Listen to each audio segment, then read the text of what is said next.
So I have a question, because at the collective today, Yeah. everyone was going up and they were going to the front of the room and telling people what is the number one thing that they're struggling with right now. Yeah. That if a group of people who have been there before were able to give them advice, it would be like a useful topic. And so let's say you went up to the front of the room. What are you struggling with most right now? That is a realistic thing that people could help you with. Right now, what I would say is I would go back to insurance, and not so much captive, but going back to things like, hey, wait a minute, everyone here, if they're not like can directly invest in real estate, has some form of real estate holdings. We all have to deal with the insurance beast for all intents and purposes. Whether we self-insure, under-insure, or over-insure, we are all having to deal with the insurance thing in that regard. And it's all a pain, or it's a pain in almost everyone's asses. What can be done to take this common like PETA factor and turn it into something which is much more doable, practical, and useful for everyone? That's what I would go after. I don't think everyone is in the same problem as you. Right now, there's not a solution, which that actually provides a huge business opportunity for someone, I'd reckon. Because every single one of these people has that exact problem, and there's no solution in the marketplace that any of these people can point at and say, go do this. Therefore, if there is an entrepreneur looking, I mean, that's actually a really good model.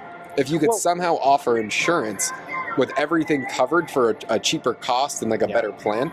So here's, I think, kind of like, so I don't know, many moons ago, actually was, licensed to sell insurance, but here's like the gist of it. Like, you cannot form a group just for the sole purpose of creating insurance. However, so this is my poor recollection of it. However, if you have like an independent association, then the independent association say, oh, hey, by the way, that's why like Costco would offer insurance. Like, you're a member of Costco, you're not necessarily joining Costco, I suppose, back in the day to buy, insurance through Aetna or whoever they use. Anyways, so to your point too, that's why I would slightly push back and say, well, wait a minute, if you form a captive policy, generally the way insurance will work is the more people at the party, the cheaper it'll be for everyone.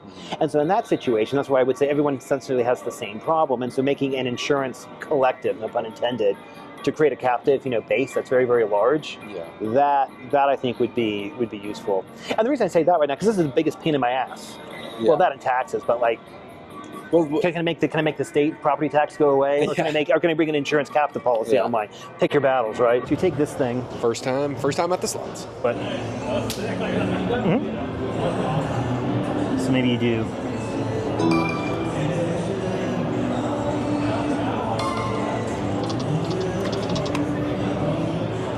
Damn it.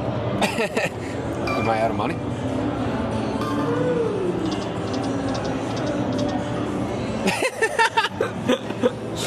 I'm out of money. I don't even know where the money's at. Well, the computer sucked it up and stole it, Justin. Am I out? I have no idea. I'm pretty sure I did bet max and then just lost it all. Oh. Well, there it goes. Gambling is so much fun. So should I go get $100 and then we do it again? Do you have $15 on there? So I already spent mine. I got like $30 out of it. Do you put cash in this stuff? No, this machine seems like it's a loser though. Yeah. So what you can do is you put that in. Actually, hold on. But yeah. So my point though is that when it comes to into the businesses, what I would say is my focus would be on having a system that can build a system, and I think that's what you've done. I don't know. I'm trying to build. That's what I spend all my effort on. Oh, here, this one looks nice and big. Here we go. Oh yeah, and we are back. This is dinner money right here. So long, money. Yeah. We're so glad you stopped by. Yeah, Let's I'm not. have some fun.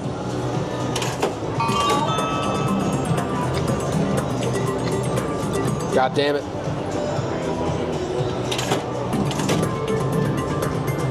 I even have no idea what I'm betting. I bet 10 credits is probably $10. Yeah, but it should say like your value. Well, this is just fake money, Justin, so it doesn't really matter. Wonk. Man, this is so sad. Give us something. You picked a bad one. Wheel Okay, so Fortune. 1 credit's and $1. What's going on? I see how it works. At least I think I see.